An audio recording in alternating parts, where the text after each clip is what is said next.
Ordinário das atividades do grupo de pesquisas, e tu és muito bem-vindo. Não apenas pesquisadores do grupo, mas mestrandos e doutorandos vão estar participando aqui da reunião para te ouvir nas questões metodológicas que tu vais trazer. Nós temos aqui um olhar muito preocupado para a base metodológica das nossas dissertações e teses. Ótimo. Isso, para nós, a tua fala hoje é preciosa, efetivamente, tá? Nós estamos, assim, na expectativa dessa tua aula e, para além disso, de uma continuidade de conversações para agregarmos qualidade, cada vez mais qualidade, aos nossos trabalhos de pesquisa. Ótimo. Eu não vou fazer a tua apresentação, não porque tu não mereças, mas porque nós temos aqui uma das pesquisadoras, líder de eixo aqui do meu grupo de pesquisas, que namora com teus textos de Egov, e que está ansiosa por fazer a tua apresentação e estabelecer aí um diálogo, né? Com a referência bibliográfica que agora ela vem encarnada, né? Não é apenas uma referência de papel, mas é uma pessoa que existe, é acessível, né? Pode colaborar. Eu quero te dar as boas-vindas. Eu acho que é a segunda ou terceira vez que tu vens ao meu grupo de pesquisa falar sobre metodologia. O teu livro é referência aqui na nossa disciplina obrigatória de metodologia da pesquisa. Todos conhecem o nome Eurídice Mesaroba. Para nós é uma alegria que tu estejas, ao menos virtualmente, conosco. Eu vou passar a palavra para a Beatriz, que vai te apresentar, e aí, na sequência, tu podes saudar o pessoal, né, e já começar a tua fala, tá bem? Ótimo, obrigado. Eu talvez tenha que sair, porque eu estou com alunos me chamando ali para atendimento, mas eu fico indo e voltando, tá? Sem problema. Tá bom. Bia, a Beatriz vai apresentar aí. Então, bom dia a todos, especialmente ao professor Eurídice Mesaroba. Agradeço muito por ter aceitado o nosso convite, né? Então, vou fazer uma breve apresentação, professor, antes de iniciarmos a reunião. O professor Eurídice Mesaroba é professor titular do programa de pós-graduação da Universidade Federal de Santa Catarina, doutor em Direito pela UFSC, pós-doutor pela Universidade de Coimbra, em Portugal, e também pelo programa de doutorado em administração da Universidade 9 de Julho de São Paulo. O professor Eurídice, ele é um referencial teórico, né, principalmente na disciplina de metodologia da Denise, tem ali o livro dele, Manual de Metodologia da Pesquisa no Direito, né, então temos já familiaridade com esse nome, e então é com grande prazer que eu passo a palavra ao professor e agradeço pela presença em nome do nosso grupo de pesquisa. A palavra.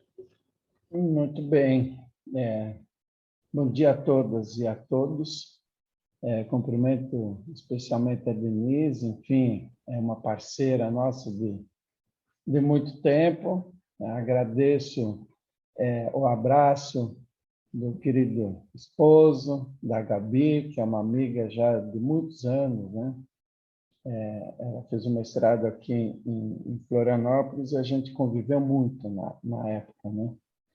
E também um forte abraço aí, extensivo ao professor Ingo, um grande amigo, enfim, uma grande referência também para nós todos, né? Para mim é sempre especial falar aqui para o meu estado, né? Que eu nasci no Rio Grande do Sul, no interior do Rio Grande do Sul, numa cidadezinha pequenininha chamada Jacutinga, perto de Erechim, Passo Fundo. Saí de lá muito cedo e fui, enfim, desbravar o mundo, né? Então, para mim é sempre especial falar aqui com as pessoas do meu estado, né? Acho que eu devo muito ao Rio Grande do Sul, enfim, ao que eu aprendi ali, né? Morei um tempo em Curitiba e depois migrei para Florianópolis, onde estou aqui já há um bom tempo, né? E a UFSC está de portas abertas aí para vocês, caso haja interesse, assim por diante. Eu vou, na verdade, eu gostaria de estabelecer alguns pressupostos aqui com vocês, né? Primeiro, eu gostaria de desmistificar um pouquinho o conceito de metodologia, né? Porque normalmente as pessoas confundem metodologia com regras da ABNT, né? Então, é um conteúdo que está na metodologia, entretanto, metodologia não é isso, tá certo? Não é isso. Quem trabalha naturalmente com pesquisa tem que entender que a metodologia é fundamental. Ou seja, para vocês que estão fazendo mestrado e doutorado, principalmente na área do direito, sem dúvida alguma que essa compreensão ela é fundamental para que se faça uma boa pesquisa, né? Eu estou, enfim, na presidência do COMPED e acompanho o COMPED desde o ano 2000, né? Lá na Unicinos, em São Leopoldo, em 2000, eu fui eleito secretário do COMPED, e a partir daí a gente tentou estabelecer pelo COMPED alguns padrões de pesquisa, artigos científicos, etc. Hoje, sem dúvida alguma, o COMPED tem um papel fundamental em estabelecer essa dosagem do conceito do que é pesquisa, né? Naturalmente, quando nós estamos fazendo uma pós-graduação, a pós-graduação, principalmente estrito sensu, o foco fundamental é a pesquisa, tá? Então, nós fazemos uma graduação, e a graduação é uma formação profissional, que é o curso de Direito, um curso tecnológico, etc., é onde a gente vai buscar uma profissão, né? Agora, na pós-graduação, sem dúvida alguma, a pesquisa acho que é o foco principal. O que nós podemos identificar hoje na nossa área, principalmente na área do direito, em termos de pesquisa, que nós temos muito caminho ainda para ser percorrido, né? Enfim, a gente sabe que, em termos de pesquisa, ainda nós não temos um padrão, digamos assim, do que é efetivamente pesquisa, né, para o direito. Normalmente, a grande dificuldade quando nós falamos em pesquisa dentro da área do direito está no modelo, enfim, que acaba sendo repassado de geração para geração nos cursos de direito, né? Nas graduações em direito, nós não somos estimulados para fazermos pesquisa, né? Ou seja, o ensino praticamente é a reprodução do conhecimento, né? Então, isso faz com que, quando a gente vai fazer um mestrado, e principalmente um doutorado, a gente não tem aquela base teórica que possibilite já entrar na pesquisa, como em outras áreas, principalmente nas áreas tecnológicas, né? Nós acabamos, de certa forma, priorizando o que a gente chama de pesquisa qualitativa, revisão bibliográfica e etc., etc., que isso é importante para a pesquisa, no entanto, isso não é o fundamental, né? A gente trabalha muito pouco com a pesquisa quantitativa, isso é, com análise de dados, etc., né? Normalmente por uma incompreensão do significado da metodologia, né? Do método, qual o método que a gente vai empregar para buscar uma resposta para o problema que a gente elaborou no projeto de dissertação, no projeto de tese. E isso, sem dúvida alguma, impacta no resultado final dos nossos trabalhos. Então, é muito comum, em bancas que a gente participa, pelo menos que eu participo, você não identificar, na introdução do trabalho, qual é o problema, qual é o método. Normalmente aparece prioritariamente a justificativa do trabalho, ou seja, um panorama do que a pessoa pretende fazer, mas sem deixar claro o problema que aquele trabalho efetivamente quer responder, e qual é o método que vai ser empregado para responder o seu problema de forma consistente. E, naturalmente, você tem ali um conteúdo de trabalho na dissertação ou na tese que até é consistente, mas quando chega na hora da conclusão do trabalho, o que a gente percebe? Que a conclusão é um repeteco daquilo que está em cada um dos capítulos, né? Justamente pela falta de foco do que é pesquisa. E isso tem gerado sérios problemas para a área do direito, né? Do Brasil, né? Em termos de CNPq, em termos de CAPES, etc., em a gente colocar claramente o que é pesquisa para nós no direito, né? Então, é sobre mais ou menos isso que eu gostaria de trabalhar com vocês, né? Hoje, assim, de uma forma muito rápida, né? Evidentemente que o que eu vou falar para vocês aqui, normalmente eu falo em 30 horas, né? Para vocês terem uma ideia.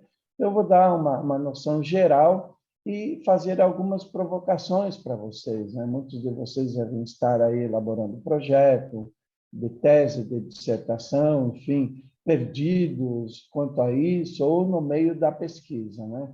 Então, o objetivo dessa minha intervenção é tentar fazer esse alinhamento com vocês.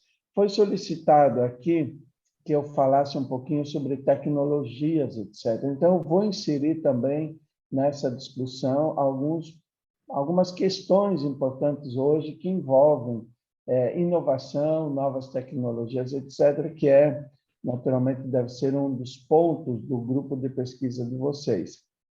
Que hoje, infelizmente, poucos programas de mestrado e doutorado no Brasil se preocupam com essa questão que eu acho extremamente importante, que é como inserir as novas tecnologias em nossas pesquisas, né?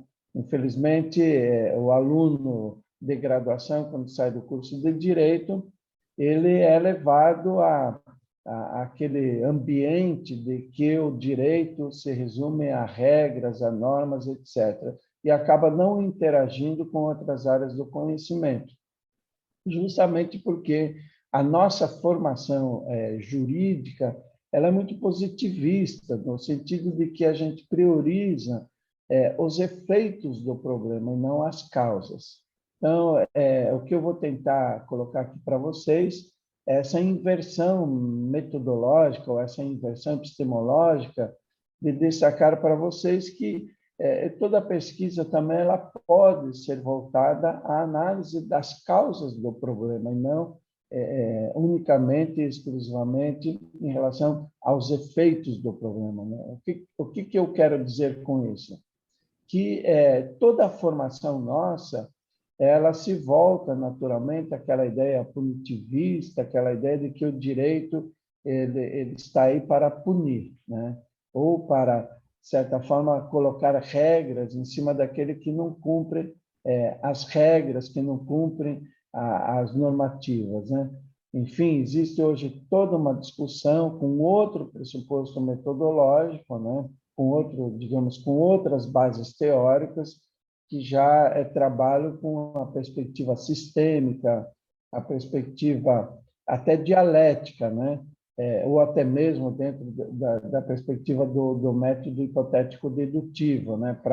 Para se buscar a análise de causas dos problemas e não única e exclusivamente dos efeitos do problema.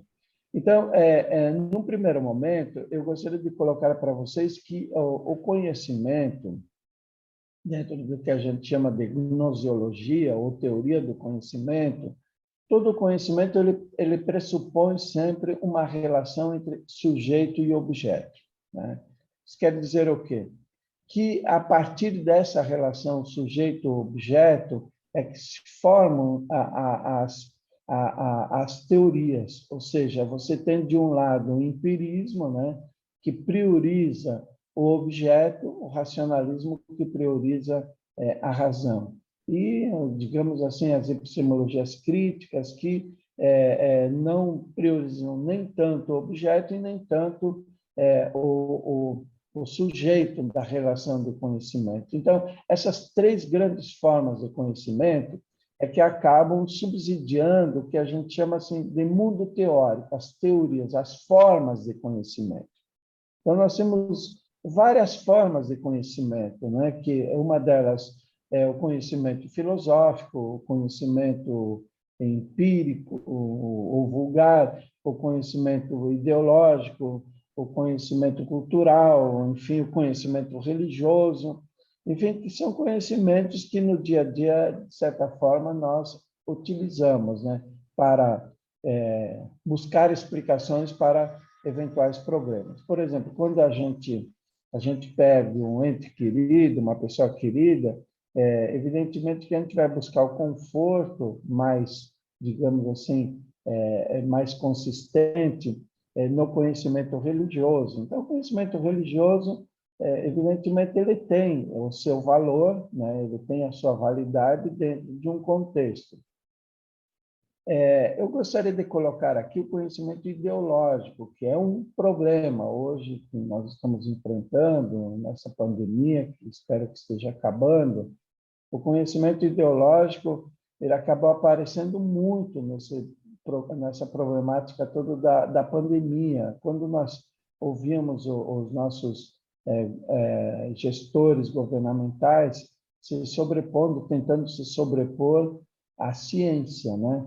Ou seja, é uma gripezinha, isso não vai dar em nada, etc. O resultado é que nós tivemos aí praticamente quase 700 mil pessoas morrendo dessa Covid, porque acreditaram em kit milagroso e assim por diante. Então, você vê que aí você tem um conflito entre o conhecimento ideológico, que é válido também em algumas situações, em detrimento do conhecimento religioso, do conhecimento científico. Então, quando a gente fala em conhecimento científico, que eu acho que é esse o objeto de vocês, é objeto de uma pós-graduação, né? É objeto da pesquisa, né? Ou seja, não se faz, evidentemente, pesquisa científica sem que você tenha um bom problema para buscar uma resposta, né? Esse é um elemento que eu gostaria de colocar para vocês como destaque nessa ideia de fundamentação da pesquisa. Muitas vezes o aluno ele tem um tema, mas isso não quer dizer que eu tenha, evidentemente, o objeto para desenvolver a pesquisa. Eu posso ter o tema, tipo democracia, é um tema. Mas o que eu quero estudar dentro da democracia? Daí eu delimito o tema, né? Dentro do projeto de pesquisa. Então, a delimitação do tema é aquele corte epistemológico em que eu faço sobre o tema. E, a partir daí, eu vou me envolver na construção de um problema, né? Um problema, normalmente, é uma dúvida, um questionamento. O exemplo que eu sempre cito nas minhas aulas é o Isaac Newton, né? O Isaac Newton, quando ele estava, conta a história que ele estava tirando uma soneca embaixo de uma árvore de maçã, de uma macieira, né? Ele ouviu um barulho e olhou para o lado, virou a cabeça e viu uma maçã, né? Que caiu da macieira. Evidentemente que para o senso comum, a maçã cai porque está madura, né? Ou porque deu um vento, derrubou a maçã. Isso é o senso comum, é uma explicação, mas não é uma explicação sistematizada, digamos.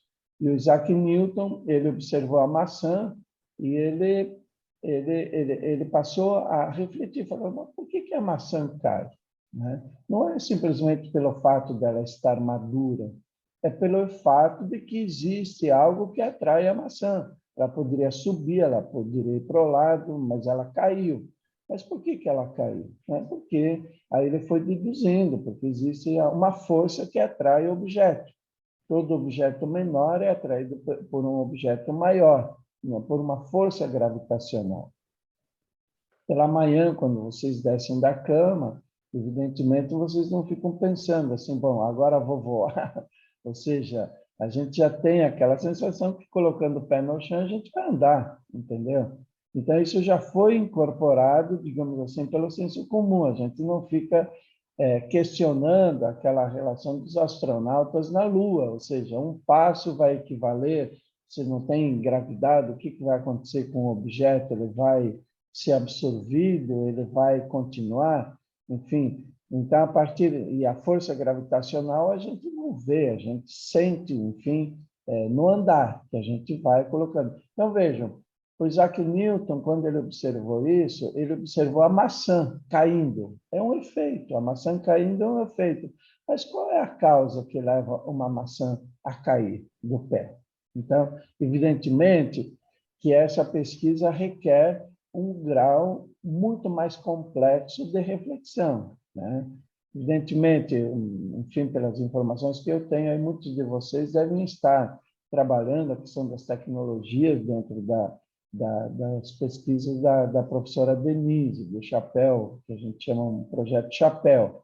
Então, se eu for trabalhar, por exemplo, com novas tecnologias, eu posso trabalhar também os efeitos das novas tecnologias em um determinado ambiente, mas também eu posso fazer uma pesquisa para analisar, enfim, as causas, né, do desenvolvimento dessas novas tecnologias também para o objeto de estudo que eu quero. Ou seja, dependendo do foco e a minha pergunta, eu sempre digo assim, a pergunta, a dúvida é o segredo de tudo para a pesquisa, né?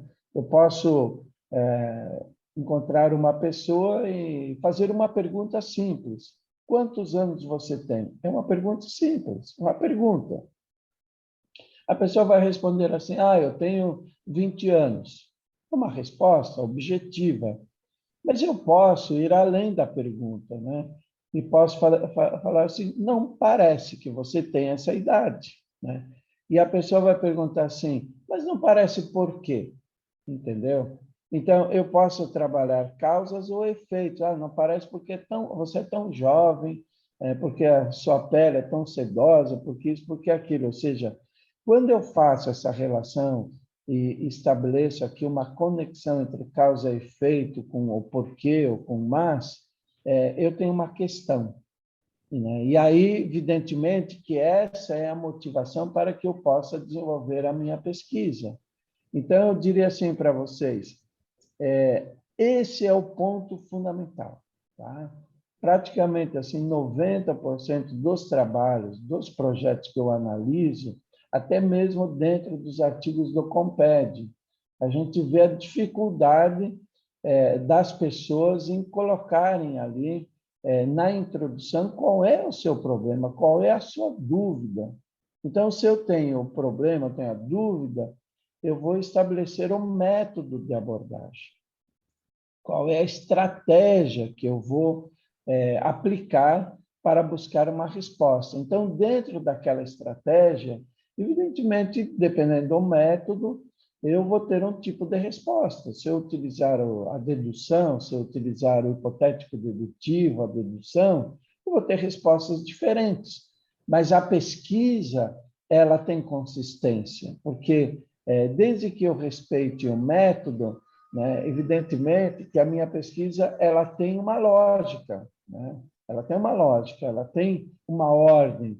Então, quando o avaliador for analisar o trabalho de vocês, não compete a ele fazer juízo de valor sobre o trabalho de vocês. Até ele pode, entendeu? É a liberdade de fazer o juízo de valor, de discordar, mas ele tem que respeitar os pressupostos que vocês estabeleceram na introdução do trabalho de vocês e no desenvolvimento do trabalho de vocês, que levou àquela conclusão específica, né? Ou seja, essa é a lógica de uma dissertação, essa é a lógica de uma tese de doutoramento. Mas, no geral, a gente não vê isso. Por quê? Porque, normalmente, você fala assim, essa questão de método, põe qualquer coisa no trabalho, né? Ninguém vai entender nada disso. Ou seja, aí eu não tenho trabalho científico, aí eu tenho, às vezes, uma mera opinião pessoal, ou, pior ainda, aquela lógica de só colocar argumentos de autoridade, né? Ou seja, de cada parágrafo reproduzir de forma direta ou indireta argumentos de autores que eu entendo que sejam autores importantes naquela minha pesquisa, né? Então, eu chamaria muito a atenção de vocês sobre essas duas perspectivas, que a gente chama de argumento de autoridade versus autoridade do argumento. O que é o argumento de autoridade? O argumento de autoridade, se vocês lembrarem um pouquinho, quem estudou isso, no passado, a igreja estabelecia, o mundo é quadrado, o mundo é planificado. Vocês vão que até hoje vem essas histórias aí. Ou seja, não questione, aceite, entendeu? Isso é um argumento de autoridade. Deus diz que é assim, né? E normalmente isso tem numa relação familiar, até o pai fala assim, isso é assim, não pergunte por quê, é assim, entendeu? Ou alguém que a gente respeita, ele vem dizer, isso é assim. Isso é um argumento de autoridade, né? A autoridade do argumento é quando a ciência ela passou a questionar esses dogmas da igreja. E falou assim, não, por que é assim? O mundo pode ser diferente. Nós temos evidências, nós temos provas. E aí vocês têm um conflito entre argumento da autoridade versus autoridade do argumento. E o que prevalece? Evidentemente, o que deve prevalecer é a autoridade do argumento, ou seja, eu cheguei a essa conclusão a partir desses pressupostos. Por isso que o conhecimento científico ele é metódico, ele é sistemático, e ele é lógico, e ele é verificável, ou seja, eu posso verificar o resultado do conhecimento científico. Enquanto no ideológico, enquanto no religioso, enquanto na própria filosofia, conhecimento filosófico, eu não posso verificar, né? Eu só posso conseguir verificar o resultado e se houve algum erro no resultado final a partir do conhecimento científico, né? Um exemplo que eu daria para vocês é uma receita de bolo, né? Se eu testei aqueles ingredientes e organizo as etapas para se fazer um bolo, eu publico aquela receita, né? Ou seja, siga aqueles passos, compre aqueles elementos que você vai ter um bolo no final, entende? Normalmente quem faz um bolo não faz do nada, ele vai sempre pedir informações. E às vezes, né, até empiricamente, eu posso fazer o bolo e dá certo. Mas aí depois, entre repetir a receita, sem eu ter, de certa forma, sistematizado essas informações, pode ser que isso não dê mais certo. Então, a receita de bolo, aqui falando uma linguagem bem próxima de todos vocês, quando ela é testada, quando ela é verificada, ela sempre vai chegar àquele resultado. Pode ocorrer uma variável? Pode. De repente, o forno não tem aquecimento suficiente. Aí a gente fala assim, o bolo caiu, entendeu? Mas é uma variável, né? Ou seja, às vezes eu coloco um ingrediente de péssima qualidade que vai impactar no resultado final. Então, o que isso tem a ver quando a gente vai fazer pesquisa? Tudo, entendeu? Toda vez que eu, na minha pesquisa, quando eu falo pesquisa, é um artigo científico, uma dissertação e uma tese, né, que são pesquisas científicas. Toda vez que eu não seleciono adequadamente as minhas fontes, ou seja, aqueles argumentos de autoridade que vão reforçar a autoridade do meu argumento, o meu trabalho ele se torna inconsistente, ou seja, ele não tem consistência. Então, essa seleção de bibliografias, de leituras, elas são importantes, mas o que torna o trabalho muito mais importante, respeitado, é a possibilidade de vocês colocarem os argumentos de vocês, né? Ou seja, como é que eu vou dar consistência para um trabalho científico se eu simplesmente utilizo a técnica de revisão bibliográfica? E às vezes a gente pega um trabalho que ele é de cabo a rabo, ele tem uma citação em cada parágrafo, direto ou indireto. E muitas vezes até cópias assim literais naquele espaço recuado de citação direta, né? Que é pior ainda. Então, eu sempre falo o seguinte, olha, pessoal, o que falta aqui é mais leitura, né? A partir do momento que eu tenho bagagem teórica, que eu tenho conhecimento sobre aquilo que eu quero pesquisar, eu consigo escrever. E aí eu vou buscar o argumento de autoridade para reforçar a autoridade do meu argumento. Ou seja, eu coloco a minha ideia e reforço com argumento de autoridade, que pode ser uma jurisprudência, que pode ser um autor que seja referência sobre aquela temática. Então, evidentemente, que eu não posso utilizar autores ou referências bibliográficas que eu, simplesmente pela boa escrita daquele autor, né? É um exemplo que eu sempre coloco para as pessoas, né? Entre o professor Paulo Bonavides, né, a obra dele, né, de Direito Constitucional, e o José Afonso da Silva, né, que é o Direito Constitucional também. Se eu quero estudar, isso não é um demérito a nenhuma das obras, né? Mas se eu quero estudar para um concurso, se eu quero, às vezes, eventualmente, até colocar no meu trabalho a obra do José Afonso da Silva, isso não é um demérito. Mas se vocês compararem as duas obras, a obra do professor Paulo Bonavides é uma obra mais teórica, mais densa, mais dura, né? Ou seja, a preocupação é diferente, né?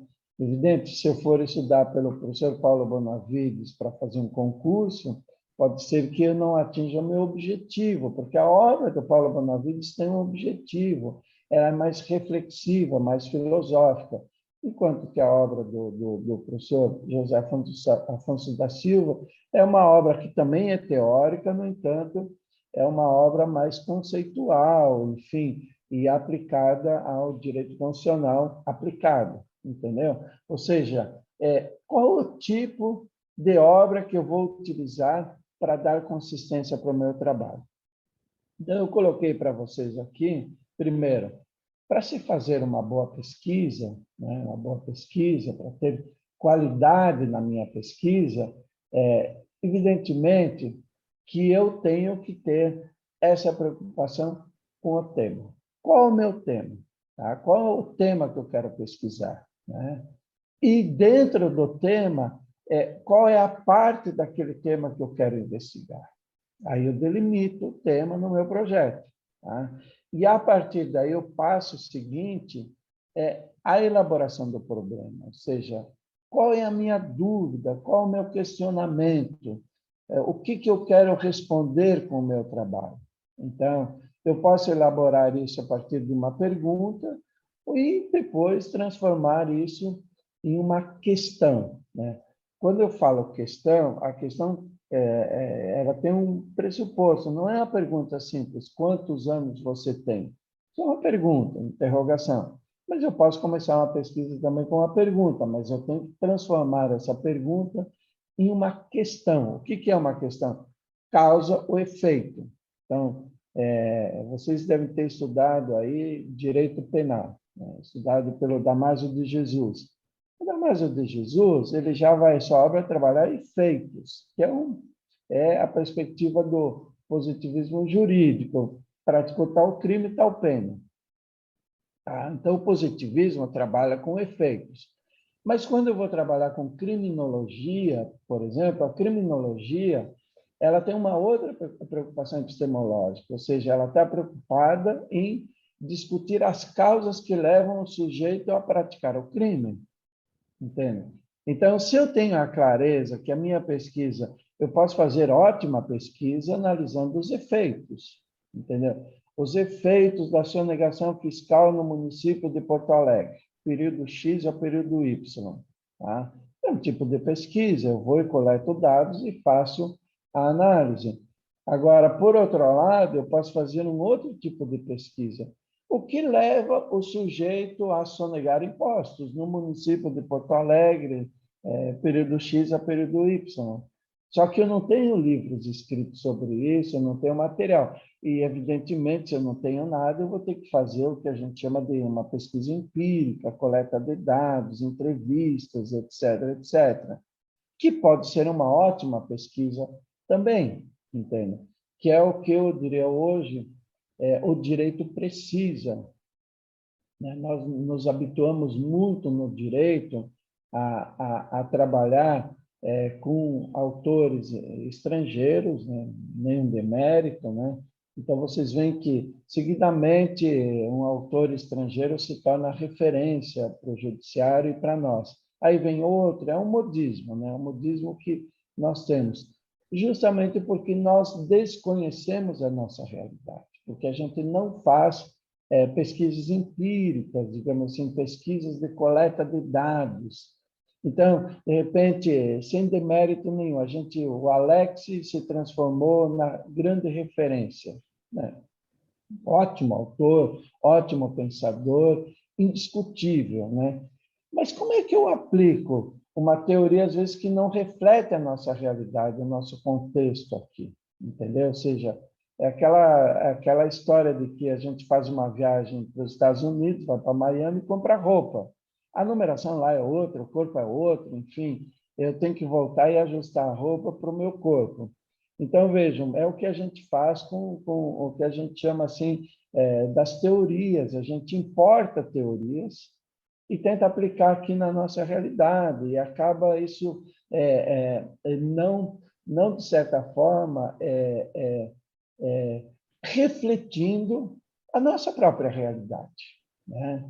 Então, acho que o direito ele peca muito por isso. Nós desconhecemos o judiciário, desconhecemos como o judiciário julga e por que ele julga assim, né? E muitas vezes as sentenças do judiciário elas se apoiam nesses argumentos de autoridades que são ETs para a nossa realidade, né? Então, hoje se fala muito em pesquisa empírica, né? Para a gente tentar identificar, e não adianta, ou seja, a realidade, por exemplo, de Porto Alegre é uma, a realidade de Florianópolis é outra, a realidade do interior do Rio Grande do Sul é outra, entendeu? Ou seja, e a gente tenta colocar tudo no mesmo balaio, né? Quando a gente importa uma teoria e aplica naquilo. Evidentemente que a pesquisa ela será uma pesquisa que não reflete a realidade e não cria raízes, né? Um exemplo aqui, eu coordeno um mestrado profissional em Direito, aqui da Federal de Santa Catarina, e nós temos uma parceria com o Tribunal de Justiça. Então, nós estamos já na 6ª turma aqui, capacitando servidores, juízes, agora são juízes federais. A gente tem mais 3 convênios aqui com a Assembleia, o Tribunal de Contas e a Polícia Civil, em que a gente vai agora trabalhar a questão da inovação e novas tecnologias, direito, inovação e novas tecnologias. Então, eu só vou contar um exemplo para vocês aqui de um trabalho que eu achei assim fenomenal. Um aluno nosso, que é oficial de justiça, ele identificou um problema na categoria dele, dos oficiais de justiça, aqui do Tribunal de Justiça. E ele falou o seguinte, olha, pelo Código Civil, eu não lembro qual o dispositivo do Código de Processo Civil, o oficial de justiça ele pode ser um conciliador, né? Ele pode, de certa forma, atuar ali em algum momento como um interlocutor para buscar uma conciliação de conflitos, em determinados conflitos, né? Na hora da oficialização. E ele fez uma pesquisa com seus colegas e verificou que ninguém sabia como fazer isso. O que ele fez? Ele elaborou um curso de capacitação de autocomposição de conflitos aplicado para oficiais de justiça. E, a partir desse ambiente, ele escreveu o estudo de caso dele, né?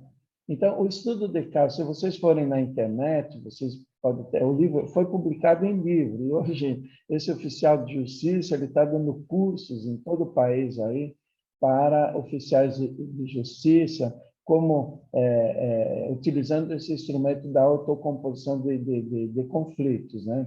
Então, evidente, o oficial, ele faz a autocomposição, quem vai validar é o juiz, né? Que o juiz tem competência para isso. Mas foi uma forma que ele encontrou, dentro da temática do nosso programa, de garantir o que a gente chama de acesso à justiça. Porque muitas vezes o processo poderia demorar, tipo, uma árvore está com um galho no vizinho e as folhas estão caindo, o fruto está caindo, e isso começa a virar uma pandemia entre vizinhos e um ameaçando de morte o outro, né, para cortar a árvore. Mas a árvore não tem nada a ver, não está no lugar dela. Então, vamos buscar uma solução que seja uma solução razoável. Esse é um tipo de autocomposição que o oficial ele pode, sem dúvida alguma, fazer e validar isso judicialmente. Então, você garante o acesso à justiça. Então, eu estou dando um exemplo, e tem outros aqui, nós estamos entregando agora o relatório, com vários temas no sentido de tentar analisar internamente o Poder Judiciário, né, nas varas, os procedimentos administrativos, etc., no sentido de garantir uma transparência, uma rapidez e que o cidadão tenha conhecimento do seu processo, né, que hoje você não tem instrumento sobre isso. Então, veja, muitas vezes eu vejo assim os alunos querendo, na sua tese, na sua dissertação, descobrir enfim, a chave para os problemas do universo, né? Não é necessário, tá? A tese ela requer ali a originalidade, mas esse item de originalidade não quer dizer que eu tenho que construir um conhecimento novo. Eu tenho que fazer uma abordagem diferente sobre o meu objeto, né? É isso que caracteriza a originalidade. Então, é evidente, se eu não tenho clareza no meu problema, o que eu quero responder com a minha pesquisa, eu vou ter problemas, né? Eu vou fazer um trabalho meramente descritivo, vou descrever conceitos, às vezes em quando vou dar uma opinião sem consistência nenhuma, e quando eu chegar à conclusão, não sei o que concluir, porque eu não me propus a nada, né, dentro da minha pesquisa. E, naturalmente, aí eu tenho que ter a clareza, a partir do meu problema, o problema que eu quero responder, qual é a melhor estratégia. Quando eu falo em estratégia, é o método. Então, quando a gente fala método de pesquisa, né, o método é a estratégia, né? É o técnico de futebol ali, né? Técnico de futebol do Grêmio, que eu acho que ele usa só a estratégia para empatar, né? Não ganha uma. Então, tem que mudar a estratégia para ganhar o jogo, né? E mudar as táticas, né, dos jogadores, né? Ou seja, você tem a estratégia, que é o método, e você tem os procedimentos, ou as táticas, como é que eu vou fazer isso? Então, eu tenho um método. Bom, ele é dedutivo, ele é indutivo, ele é hipotético-dedutivo, ele é sistêmico, ele é dialético, que são os 5 grandes métodos. Mas, de certa forma, a gente pode dizer assim que os métodos que prevalecem são sempre o dedutivo e o indutivo. E aí eu tenho essas variantes aí, por exemplo, o hipotético-dedutivo é o método que o Karl Popper desenvolve como uma forma de criticar a dialética marxista, né? O Popper ele era antimarxista, assim, é impossível fazer pesquisa com indução, com raciocínio indutivo, né? Que foi o que o Marx fez. Ele constrói a dialética a partir da observação das leis gerais do capitalismo. Então, a partir daí vem a perspectiva dialética que analisa o fenômeno dentro de um contexto, né? Vocês têm ali a Júris, que pelo menos tinha um núcleo importante na década de 80, que era o pessoal do direito alternativo, né, que trabalhava com essa perspectiva dialética, ou seja, uma abordagem dialética sobre o fenômeno, sobre o fato, tá? Então, que é possível também. Então, o hipotético dedutivo ele vai trabalhar com aquela ideia da falseabilidade das hipóteses. Então, aquela hipótese que é menos falsa é a mais adequada para eu responder provisoriamente o meu problema. Isso não quer dizer que vai ser uma resposta definitiva, ela é sempre provisória, uma resposta. Porque a pesquisa, de certa forma, ela sempre é elaborada e reelaborada, né? Quando eu acho que encontrei a resposta para o meu problema, surgem outros problemas, né? E é isso que é a beleza do conhecimento, né? Isso é a beleza do mundo, né? Aí a gente quebra com aquela ideia de que a ciência ela é infalível. Não, a ciência é falível. A ciência ela encontra uma resposta para o problema, mas o mundo muda, as pessoas mudam. E aí, a cada geração, nós temos que buscar novas reflexões e novas soluções para os problemas, né? Vocês veem que o Covid, o vírus, ele está evoluindo, né? As variantes, não se contava com isso, né? Se contava uma vacinação em massa, isso conteria essas variantes. Mas, enfim, nós não temos o controle sobre isso. Então, hoje nós temos variantes aí que possivelmente a vacina ela não gere os efeitos esperados, mas isso é normal, isso faz parte da natureza, né? Então, porque o homem muda e o mundo muda também, nada é, de certa forma, estável, parado, né? Tudo se transforma. Então, através do conhecimento, da pesquisa, né, utilizando métodos, etc., a gente elabora e reelabora ideias, né? Eu sempre brinco assim, as editoras querem publicar a minha dissertação de mestrado. Eu escondi, eu publiquei e não publico mais a minha dissertação de mestrado, porque ela não reflete mais aquilo que eu penso. Até mesmo a minha tese de doutoramento, né? Eu republico ela porque ela é bastante teórica, né? Mas muita coisa que eu escrevi no meu doutoramento lá no ano 2000, eu penso de forma diferente. Hoje eu reelaborei muitos conceitos e assim por diante. E é assim que o mundo anda. Então, uma pesquisa, um trabalho científico, ele marca um momento, né? Quem está fazendo uma dissertação de mestrado, por exemplo, um projeto de dissertação de mestrado, tem que ter clareza o seguinte, que aquele conhecimento colocado ali, né, ele é provisório, né, porque todo conhecimento ele é dinâmico, é um processo de reelaboração, né? Só assim para a gente, de certa forma, rever dogmas, crenças pessoais, etc. Muitas vezes até uma dissertação de mestrado está impregnada de crenças pessoais, dogmas pessoais e verdades absolutas, né? E depois a gente percebe que aquilo ali não é nada científico, né? Então, vejam, você tem ali o método indutivo, dedutivo, hipotético, dedutivo, sistêmico, dependendo da pesquisa que a gente faça, né? A área tipo ambiental, tributário, hoje está se utilizando muito o pensamento sistêmico, de você ver o fato hoje ambiental no contexto. Derruba uma árvore na selva amazônica, aquela árvore, evidentemente, ela vai impactar em todo o sistema do mundo climático, né? Ou seja, isso hoje está claro, né? Essas mudanças climáticas, porque o homem foi destruindo a própria natureza, que demorou milhares e milhares de anos. Então, vocês veem que eu consigo explicar isso e analisar isso a partir da perspectiva sistêmica, né? E o próprio método dialético.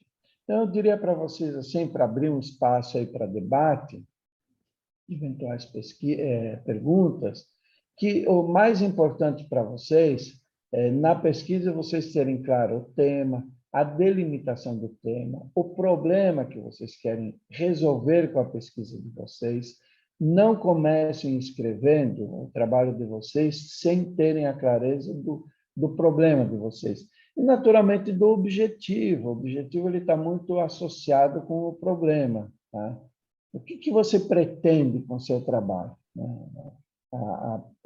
A dúvida é, o que eu busco com o meu trabalho agora? O que você pretende com o seu trabalho é o objetivo geral. E aí, naturalmente, a busca de um método, né, de um caminho. Qual o caminho que eu vou adotar para resolver o meu problema? Se vocês tiverem claro esses elementos aí, né, o projeto, que representa praticamente 50% da pesquisa, ele vai dando um rumo para vocês na elaboração depois da dissertação e da tese, né? E o projeto, como a gente diz, o projeto é uma proposta. Na medida que eu vou estudando, que eu vou aprofundando o meu conhecimento sobre aquilo que eu quero estudar, naturalmente que eu vou reelaborando o meu problema, reelaborando o meu objetivo com maior clareza. O grande problema sempre, quando a gente vai trabalhar com pesquisa, e que a gente não tem claro o que a gente quer estudar, é que a gente fica vagando e tudo passa a ser importante, né? Se a gente não tem esse foco, eu diria assim, qual é o teu foco? O que você quer? Isso não impede que você possa, eventualmente, no decorrer da pesquisa, você modificar algumas questões. É tipo um projeto de uma casa. A gente tem uma ideia de uma casa e a gente chama lá o engenheiro, o arquiteto, para colocar aquilo no papel. E a gente vai ajustando o projeto, né? E depois, quando o pedreiro vem para começar a executar o projeto, a gente percebe que tem que fazer mais alguns ajustes. Ou seja, não é o problema esse. Faça os ajustes para você adequar a casa aos seus interesses. Então, um projeto de pesquisa, eu diria assim, quando eu falo assim, o fundamento básico de uma pesquisa é isso, entendeu? E, evidentemente, aí eu tenho que, na medida que eu tenho esses elementos devidamente definidos, eu tenho que buscar um material de apoio mais adequado para atingir aquele meu objetivo, né? Eu diria que, assim, em poucas palavras, aqui mais para provocá-los, agora eu posso abrir aí para perguntas, né, e eventuais dúvidas, seria isso para vocês, seria muito mais coisas a falar, mas, assim, de forma sintética, acho que esse seria já o início para uma boa discussão. E aí eu abro aí para eventuais perguntas. Obrigada, professor.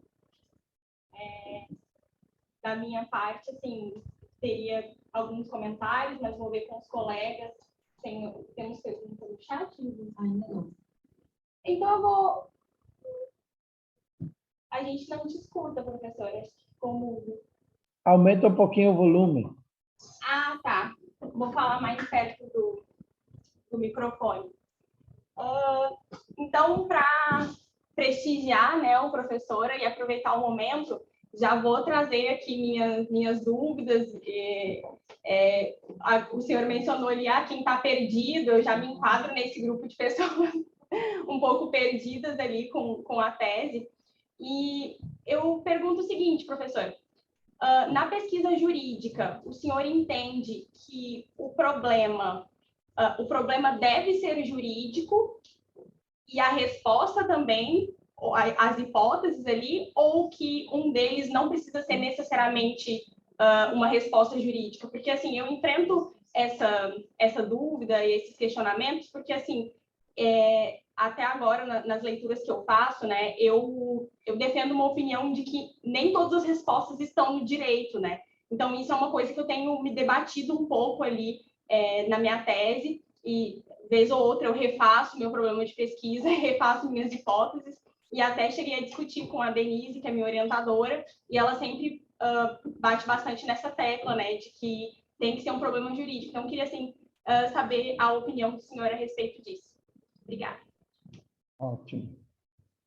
Veja só, eu tive o mesmo problema que você teve, está tendo, pelo menos.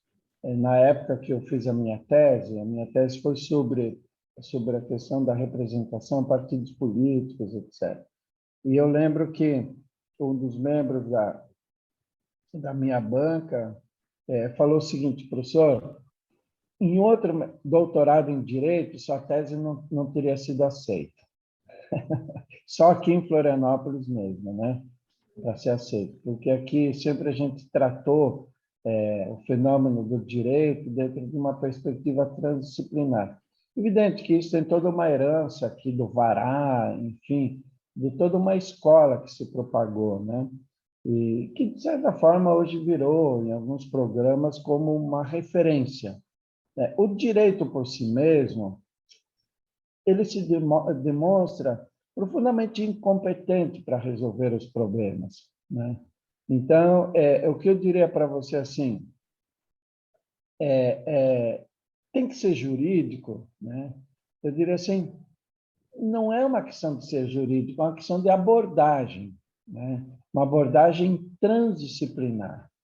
Se você colocar numa mesa aí determinadas pessoas, profissão, para discutir um problema, né, a claridade da sala que vocês estão. Se você chamar um engenheiro elétrico, chamar um educador para ver se esse ambiente é mais adequado, se chamar uma pessoa do direito para discutir se você tem direito a enxergar mais ou não. Ou seja, se você colocar 5, 6 pessoas e cada um se trancar na sua casinha e analisar o problema na sua casinha, você não tem uma solução para o problema, né? Então, quando a gente fala assim, uma abordagem transdisciplinar, é você analisar o fenômeno a partir do diálogo de como cada área pode contribuir para analisar e buscar uma solução para o problema. Então, o que a gente chama de uma perspectiva transdisciplinar. O fato, muitas vezes, a gente está fazendo um mestrado, um doutorado. O mestrado, eu acho assim que o mestrado ele tem que se voltar mais a uma perspectiva de acolhimento ou de um estudo, de uma escola, uma coisa mais de revisão bibliográfica, porque a gente sai da graduação sem base de pesquisa nenhuma, né? Então, o mestrado ele pode servir para isso, para você fazer uma abordagem de pesquisa inicial, até tratando com questões empíricas, etc., se necessário. Mas eu acho que o mestrado ele tem que ter aquela função de possibilitar com que o aluno ele tenha acesso e domine uma escola, domine um pensamento para depois, na tese de doutoramento, fazer uma pesquisa mais densa, digamos assim, mais consistente, porque no doutorado a ideia é que você terminando o doutorado, você já tenha, enfim, os elementos para ser um líder de pesquisa, para ser uma referência. Então, eu diria assim, esse é o meu ponto de vista, né? Ou seja, quanto menos jurídico o trabalho for, melhor, entendeu? Quanto menos a piadinha que eu sempre conto para os meus alunos, né? Tinha um menino que passou no curso de Direito e ele chegou para o mestre e falou assim, mestre, eu quero ser um juiz correto, um juiz democrático, um juiz transparente, um juiz blá, blá, blá, blá, blá. O que eu tenho que estudar? Aí o mestre falou para ele assim, filho, estude muito matemática, física, química, sociologia, enfim, todas as disciplinas que você puder estudar. E se sobrar um tempinho qualquer para você estudar direito, isso não vai te prejudicar em nada, né? Então, aí eu sintetizo mais ou menos aquela tua pergunta. O doutorado, evidente, vocês estão fazendo um mestrado, um doutorado na área do direito, tá? Então, vocês têm que alinhar a pesquisa de vocês às linhas de pesquisa do programa, a área de concentrações. Vocês não podem fugir, tá? Não podem fugir porque, senão, o mestrado começa também a despencar, ele não tem sustentação. Agora, dentro desse alinhamento das linhas de pesquisa, do projeto de pesquisa do professor, que é meu orientador ou orientadora, eu posso inovar, entendeu? Eu posso fazer uma abordagem sobre o objeto de forma completamente diferente. Essa é a contribuição da tese, né? Então, quando a gente fala assim, tem que ser jurídico, mas jurídico em que sentido? Entendeu? Se o jurídico é um produto do político, digamos, né? Então, eu posso ter esse núcleo de discussão jurídica, de repente você fazer uma abordagem de análises de decisões do STJ, STF, né, dentro de uma leitura diferenciada. entende? Então, acho que o cuidado que vocês devem ter e conversar com o orientador de vocês, a orientadora, é que a pesquisa ela tem que estar alinhada naquilo que o programa se propõe. Agora, internamente, a pesquisa, a liberdade do pesquisador, principalmente no doutorado, na abordagem sobre o objeto dele, se ele quiser trazer, por exemplo, elementos da sociologia, da física e etc., é isso que vai caracterizar a originalidade de uma tese. Compreende? Senão a gente simplesmente reproduz o conhecimento que está aí consolidado. Aí não tem pesquisa, né? Aí tem reprodução do dito pelo não dito, entende? Então, acho que numa tese, quanto mais vocês lerem de autores, escolas que não forem especificamente do direito formal, mais consistência vocês terão, naturalmente, no trabalho de vocês. Agora, é evidente, o que eu posso dizer para você? Tudo está relacionado com a pergunta, com a dúvida. O que vocês querem responder e como que vocês querem responder a pergunta de vocês. Se é uma pergunta voltada à questão meramente jurídica, né, aí vocês vão ter que trabalhar isso. Agora, se é uma pergunta que quer fazer uma abordagem contextual, uma abordagem, digamos assim, com outros elementos valorativos, etc., as outras áreas do conhecimento, elas podem ajudar muito, né? Aqui, não sei se eu respondi a tua pergunta. Respondeu sim, está ótimo, obrigada. Aqui eu tenho da Jaqueline. Uma dissertação de mestrado deve necessariamente ter uma hipótese, ou isso é uma característica do doutorado? E como construir uma boa hipótese? Num programa interdisciplinar do PPGD, como fazer uma boa revisão de literatura sem perder a quantidade de autores.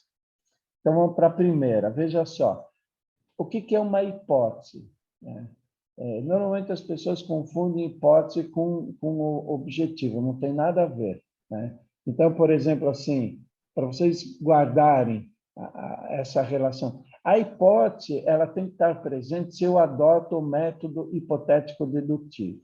No projeto isso tem que estar presente, porque o Popper fala o seguinte: você tem o problema, você elabora uma série de hipóteses e você vai na tua pesquisa comprovar ou não cada uma das hipóteses, entendeu?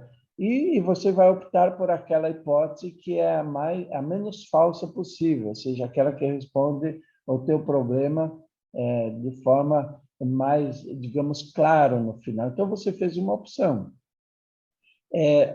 Um tempo atrás, eu participei em Passo Fundo, na UPF, de uma banca de uma menina que fez o curso de graduação em Direito, e depois foi fazer, não tinha em Passo Fundo mestrado, ela fez na UPF o mestrado em História.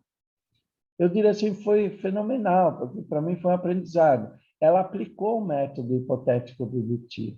Então, ela queria verificar ali nas varas da Justiça do Trabalho de Passo Fundo, eu acho que ela analisou 4 ou 5 varas, como é que, qual era a fundamentação a justificativa formal, enfim, teórica, que caracterizava a demissão como justa causa dos trabalhadores rurais. Isso aqui é uma especificidade, né? E ela foi estimulada pelo sindicato dos trabalhadores rurais ali. Então, ela analisou praticamente 800 processos na Justiça do Trabalho ali do Passo Fundo, e, a partir dessa análise, na introdução do trabalho dela, ela elaborou várias hipóteses e fez o trabalho dela. E, na conclusão, ela foi fazendo o seguinte, ela foi reforçando ou não as hipóteses. Então, uma das hipóteses, a primeira hipótese, ela falou assim, essa hipótese não se comprovou, por isso, por isso, por isso. A segunda hipótese não se comprovou, por isso, por isso, por isso. A terceira hipótese se comprovou de forma consistente, por isso, por isso, por isso. Ou seja, na introdução ela colocou as hipóteses, desenvolveu o trabalho, coletou os dados e, na conclusão, ela relatou qual é a hipótese que, de certa forma, ela ficou mais evidente em torno da pesquisa dela. Então, eu diria assim, as hipóteses são respostas hipotéticas para o meu problema, tá? E que elas devem aparecer no projeto, aquele projeto de pesquisa que opta pelo método hipotético dedutivo. Agora, evidentemente, mesmo que eu não use hipotético dedutivo, use o indutivo dedutivo, normalmente quando tem um problema, a minha mente ela já está dando soluções para os problemas, só que essas soluções elas são soluções muitas vezes do senso comum, da vivência pessoal, né? E que no desenvolvimento da pesquisa pode ser que nenhuma delas se comprove, né? Então, sempre que, por exemplo, assim, perdi meu namorado, perdi minha namorada, qual a hipótese? Arrumou outra, entendeu? Não arrumou outra, etc. São hipóteses. E aí eu vou verificar que aquela hipótese não se fundamenta, entendeu? A nossa mente trabalha com isso, né? Só que de forma empírica, pelas informações que a gente obtém aqui acolá, né? Só que a pesquisa científica, quando eu elaboro a hipótese, quando eu vou trabalhar com a hipótese, eu tenho que demonstrar essa hipótese, né? Ou seja, essa hipótese que melhor responde ao meu problema. Mas por que ela melhor responde ao meu problema? Tá?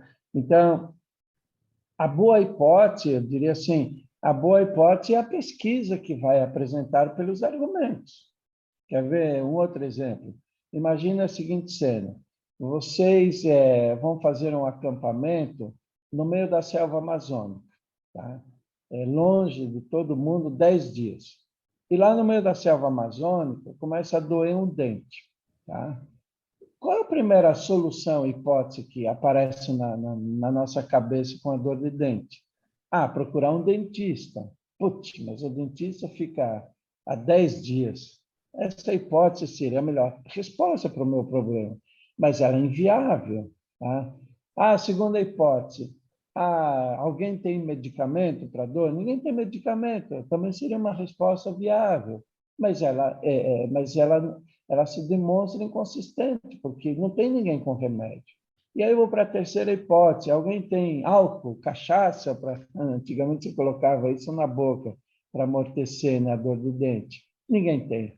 É uma hipótese também, não é a melhor solução, mas é uma hipótese que eu teria também, eu descarto.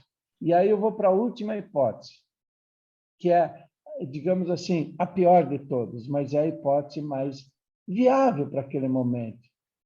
A história de amarrar um barbante no dente e amarrar na fechadura da porta, né? E fechar a porta e arrancar o dente.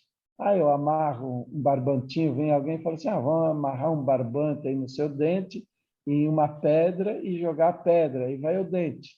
É a melhor solução para o problema? Naquelas circunstâncias, entendeu? Mas aí eu posso ter uma variável. O que seria uma variável? Uma hemorragia, e morrer de hemorragia.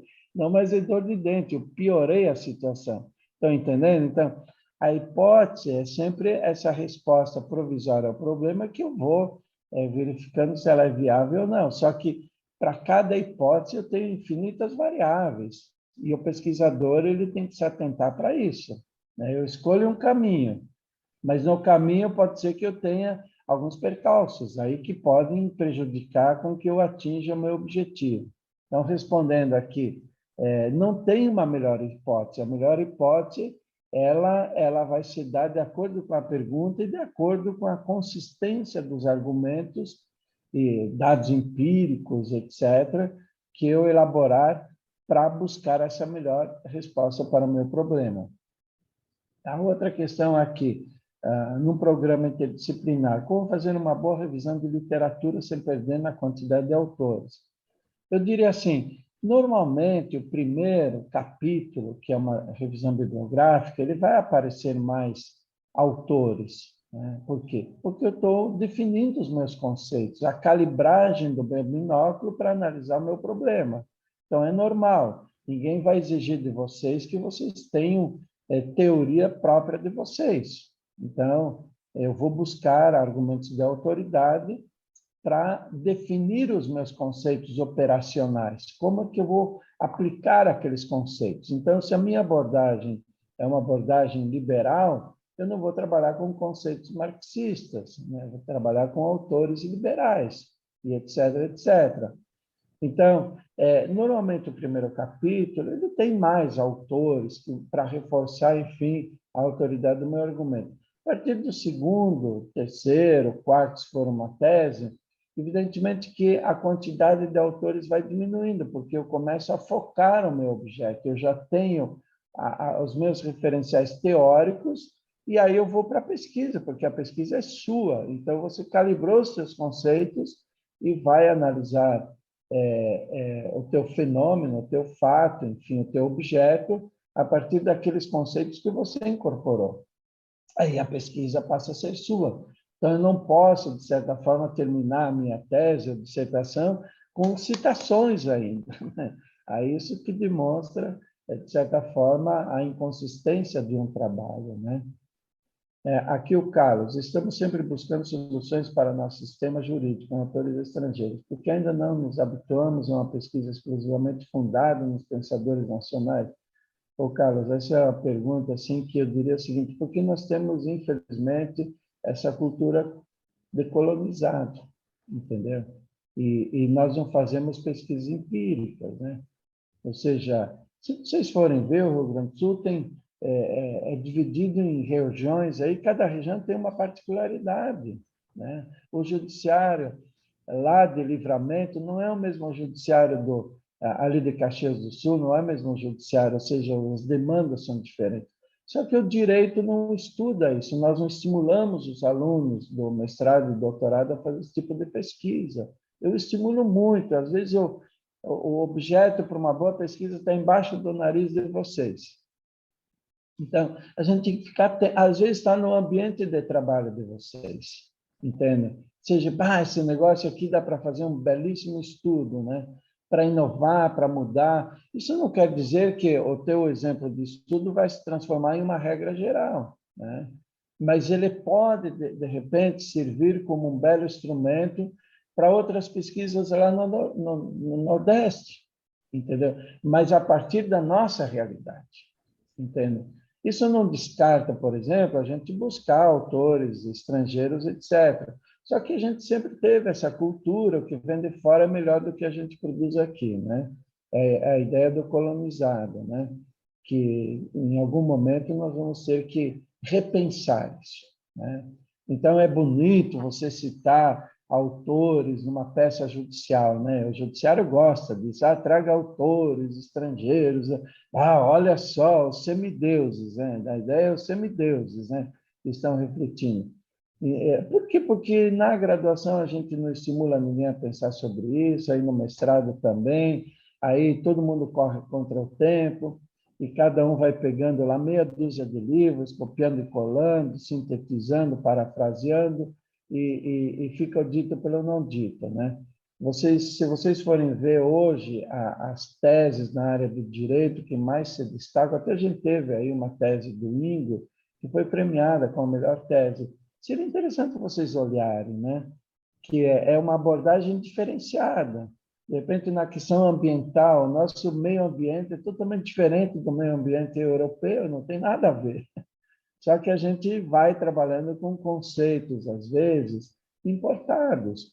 Eu não estou aqui querendo também defender uma ideia nacionalista, não é nada disso, tá certo? Nada disso. Eu estou querendo colocar para vocês que nós temos que mudar o foco de nossas pesquisas, priorizar pesquisas empíricas, análise de dados, coleta de dados para conhecer a nossa realidade. Eu trabalho muito com direito eleitoral e partidário. Na minha aula essa semana, os alunos perguntam, professor, qual é o melhor sistema eleitoral? Eu falei, depende. Entendeu? Não tem vamos importar o alemão? Não tem nada a ver. Pode ser que dê certo, pode ser que não dê. Entendeu? Nós temos que descobrir aqui, desenvolver, qual seria o melhor sistema para o cidadão estar refletido no seu representante, né? E não é importando o sistema. Então, a gente vai importando tudo, né? Ou seja, é bonito, deu certo lá, mas pode ser que não dê certo aqui. É a história da roupa, né? Eu compro uma roupa ali no Uruguai, venho para cá, tem que ajustar a roupa, ela não serve, porque a nossa A constituição física é diferente do americano, é diferente do europeu, né? Então, acho isso, viu, Carlos? Essa dificuldade por razões históricas, por questões culturais, pela ausência de incentivos públicos ou privados à pesquisa, é tudo isso. A gente vê agora que tem que haver corte no governo, aonde é que eles vão cortar? Na educação e na ciência, né? Então, é mais fácil a gente comprar vacina e ficar refém da China do que efetivamente investir aqui em laboratórios, em pesquisas, nas universidades, etc. Isso foi evidente nessa pandemia, né? Ou seja, o quanto atrasado nós somos. Ah, porque as universidades é um antro de esquerda, né? Tem gente de esquerda, tem gente de direita, enfim. Qual o problema? Cada um pensa da forma que quiser. O que eu quero é o resultado final, né? Enfim, e aí você coloca a questão da ideologia acima de tudo, né? A ciência ela trabalha com dados científicos, enfim, é evidente, ela pode ser utilizada por questões ideológicas, também pode, entendeu? O Santos Dumont, quando ele viu que a descoberta dele do avião estava sendo utilizada para matar pessoas, ele se suicidou, entende? Mas o avião, até hoje, é um produto que nós usamos, na verdade. O Verdade. fato de você usar a pesquisa para outros objetivos não impede que a pesquisa ela tenha lá a sua importância, né? Agora, acho que, por outro lado, também nós temos que repensar essa questão essa questão cultural nossa, né? Enfim, subestimar a qualidade, muitas vezes, de bons pesquisadores que nós temos no Brasil, né? Que não recebem estímulo, né? E aí é normal, por exemplo, a gente vê assim, às vezes tem um bom aluno, uma boa aluna, que tem tudo para ser uma referência. Aí ela vai buscar o que é estabilidade, vai fazer concurso para juiz, para promotor, enfim, porque ele tem que garantir estabilidade. Aí você esvazia esse espaço de reflexão, que é esse espaço nosso aqui, né? Entende? Acho que é isso. Não sei se Professor, muito obrigado pelo seu esclarecimento. O senhor me ouve? Sim, sim. Tá. E eu só gostaria de pedir, finalmente, se os colegas permitirem, se o senhor pudesse disponibilizar um contato para a gente trocar algum e-mail, coisa assim, ou ideias, enfim. Deixa eu colocar aqui meu e-mail.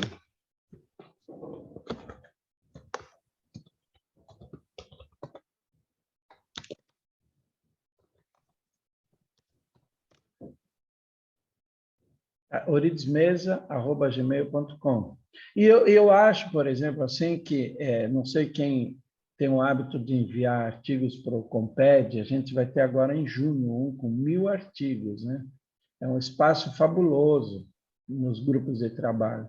E nós teremos agora, em outubro, nós estamos alinhavando no Chile, né? No Chile, um evento internacional presencial, com a apresentação de artigos, para a gente tentar justamente essa internacionalização.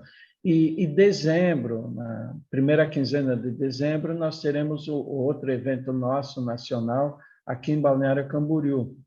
Então, preparem artigos com o orientador de vocês, que é super interessante, porque mandem o artigo nos grupos de trabalhos e lá vocês vão discutir com pessoas de todo o Brasil que trabalham aquilo que vocês pesquisam, né? Então, acho que é importantíssimo isso, né? Para a gente não fazer aquelas pesquisas endógenas, ou seja, para si, entendeu? Então, toda a ideia que eu tenho tem que submeter ao ambiente de pares, né? Para ver se eu posso ter ou não novas contribuições, né, na minha pesquisa. E, normalmente, o artigo científico ele pode ter ali algum sinal sobre a tese de vocês, sobre a dissertação, enfim. Isso não quebra o ineditismo em hipótese alguma, mas, de repente, eu posso submeter a ideia para discussão, na forma de um artigo. Então, acho que vocês têm um grupo, a Denise sempre falou do grupo aí que vocês estão vinculados, né? E eu acho isso fenomenal. Eu vejo que é um grupo enorme aqui, né? É um grupo enorme. Então, dentro desse grupo, é importante sempre vocês fazerem pesquisas que, de certa forma, envolva o grupo, né?